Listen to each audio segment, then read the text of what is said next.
По Балканска асфалт добија и улиците во населбата Горна Железничка во Штип.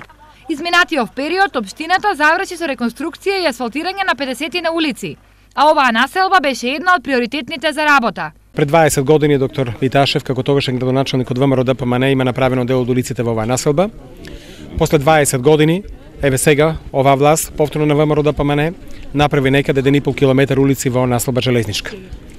Ние на граѓаните не им ветуваме празни ветувања. Напротив, ние ги решаваме нивните проблеми, секојдневни големи проблеми, и тоа на начин кој тие тоа го бараат. Општината ги обезбеди парите за асфалтирање, а одлуките за реконструкција на улиците ги донесоа штипските советници. Ова е добар пример да покажеме уште еднаш дека одлуките на Советот што ги имаме донесено се реализираат и уште една прилика да ветиме дека во иднина сите од ние барања што ќе бидат поднесени од страна на жителите на оваа населба, која е за нас приоритет, ќе бидат исто така позитивно разгледани од страна на Советот и реализирани и од Советот и од градоначалникот. Асфалтираните улици се најголема радост за овдешните жители, зашто претходно имале многу проблеми. Преходно беше лошо, газеме као вода, такви работи, зимно време, снег.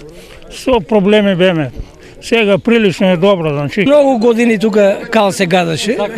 Редно беше да се асфалтират овие две улици, али очекуваме, има уште 2-3 улици да се асфалтират. Мене ми е најголемата желба да се направи текаде пат, да биде да личи.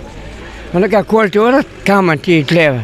Во наредниот период општината планира да асфалтира уште неколку улички овде, а јавното претпријатие ИСЕР ќе работи на промена на водоводната мрежа во некои делови.